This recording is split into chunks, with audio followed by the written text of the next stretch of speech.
Minamahal kong kapatid sa pananampalatayang Islam, nais kong magbigay sa inyo ng isang paalala na napakahalaga na maaaring makapagligtas sa atin mula sa kawalan ng pananampalataya o pagiging kafir pagkatapos nating manampalataya. Ano ito?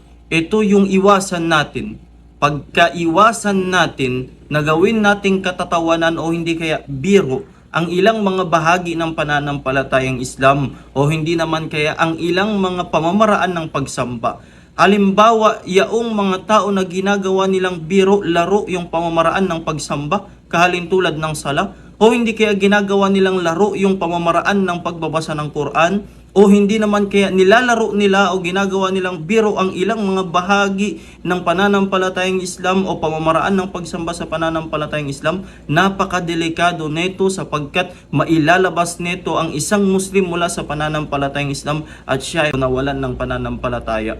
Sapagkat ang mga taong gumagawa neto ay ang mga taong nagpapanggap lamang na mga Muslim, mga munafik. Katulad ng sinabi ng Allah subhanahu wa ta'ala sa marangal na Quran, kapag tinanong yung mga munafik, wala in sa'altahum la yaquluna inna kunna nakhudu wa nal'ab.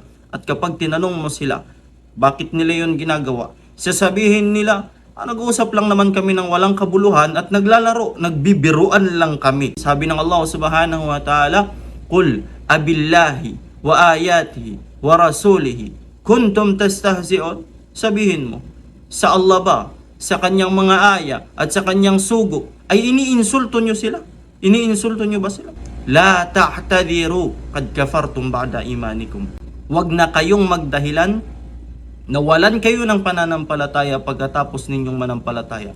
Naging mga kafir kayo pagkatapos ninyong maging mga Muslim. So pag-ingatan natin ito, mga minamahal kong kapatid, na mahulog tayo sa kasuklam-suklam na gawain na ito. Daka ang buko salasay sa katitay sa batalu sabab kanu agama.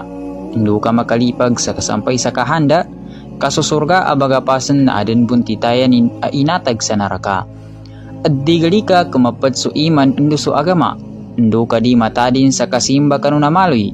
Damali ka kamamas su iman hindu su agama, hindu ka di mapulid sa katitay kutitayan a inatag unaraka.